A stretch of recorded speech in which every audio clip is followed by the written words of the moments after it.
नमस्कार। हर हर महादेव। स्वागत है आप सभी का पुनः आपके इस चैनल पर। मित्रों, महाशिवरात्रि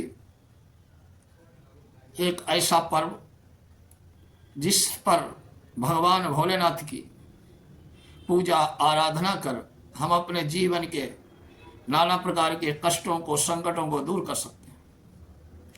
इस बार महाशिवरात्रि 8 मार्च 2024 को पड़ रही है। बहुत ही अच्छा सुयोग है। महाशिवरात्रि के बारे में कहा जाता है कि भगवान भोलेनाथ इस दिन निराकार से साकार रूप में प्रकट हुए थे, अर्थात शिवलिंग के रूप में प्रकट हुए थे। ऐसा भी आता है कि इस दिन भगवान भोलेनाथ अपना तीसरा नेत्र खोलकर तांडव नृत्य करते हैं और संपूर्ण संसार को भस्म कर देते हैं और पुनः संसार की रचना करते हैं। ये ऐसा है, त्योहार है, व्रत है, जिसको अगर हम करते हैं तो जीवन में दुख, दरिद्र, निर्धनता, संकट सब कुछ दूर किए जा सकते हैं।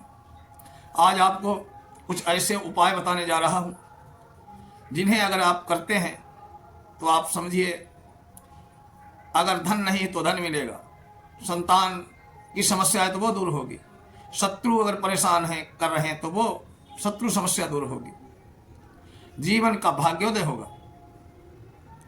तो आपको आज ऐसे उपाय बताने जा रहा हूं जो अगर आप महाशिवरात्रि की रात्रि में करते हैं तो आप समस्या मुक्त हो सकते हैं जीवन में।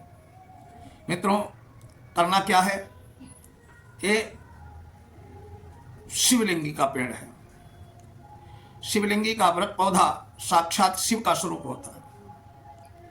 इसके फल में बीज जो निकलते हैं वो शिवलिंग जैसे होते हैं, इसलिए शिवलिंगी का वृक्ष कहते हैं, पौधा कहते हैं। इसकी जड़ ले आए, उसको चांदी के तावीज में काले धागे में गले में धारण करें। ये शिवलिंगी के वृक्ष की जड़ रुद्राक्ष जैसा कल्याणकारी, चमत्कारी होता है। रुद्राक्ष तो आज फर्जी भी प्लास्टिक के भी मिल जाते हैं, इस शिवलिंगी की जड़ असली ही मिलेगी। अगर शिवलिंगी के पौधे की जड़ ताबीज में धारण करते हैं तो धनहानि की समस्या से आप मुक्त होंगे। बहुत लोगों की समस्या होती, कितना कमाओ धन रुकता नहीं। अगर इसको धारण करते हैं तो उससे मुक्ति मिलेगी, धन आएगा। शिव की अनंत कृपा आप पर रहेगी, और शिव की कृपा है तो संसार में कुछ दुर्लभ नहीं है। अगर किसी को संतान नहीं हो रही, बहुत प्रयास कर लिए, तो शिवलिंगी के 5 बीज लेकर के उसको दूध में डाल करके, जिस माता के नहीं हो रहे वो पिए, भगवान भोलेनाथ की कृपा से निश्चित ही उसे संतान प्राप्त हो। दूसरा पौधा है विषवान या वत्सवान।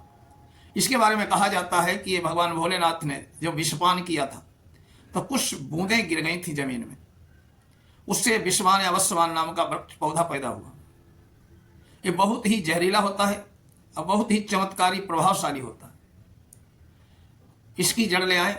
अगर सर्प भय से लोग परेशान हैं, आप डर लगा रहता है कि सांप मेरे काट न ले, तो अगर इसकी जड़ आप चांदी के ताबीज में धारण करते हैं तो निश्चित है आपको कभी सर्प का भय नहीं होगा, शत्रु का भय नहीं होगा, भाग्योन्नति होगी, धनहीनता जाएगी, दरिद्रता मिटेगी,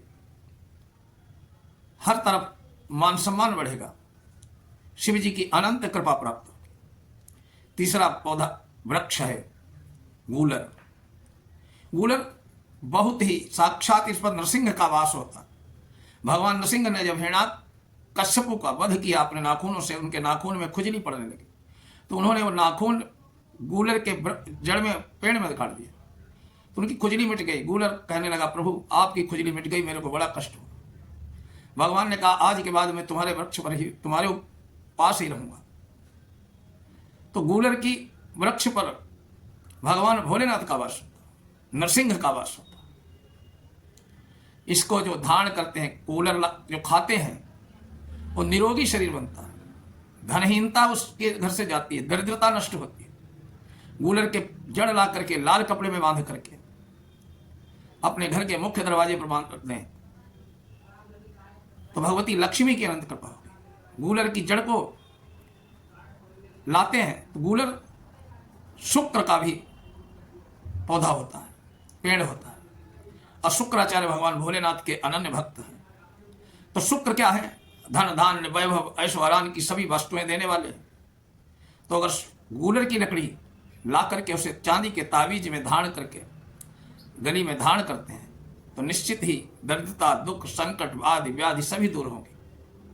ये करना है शिवरात्रि को रात पहले तैयार करके रख लें तावीज।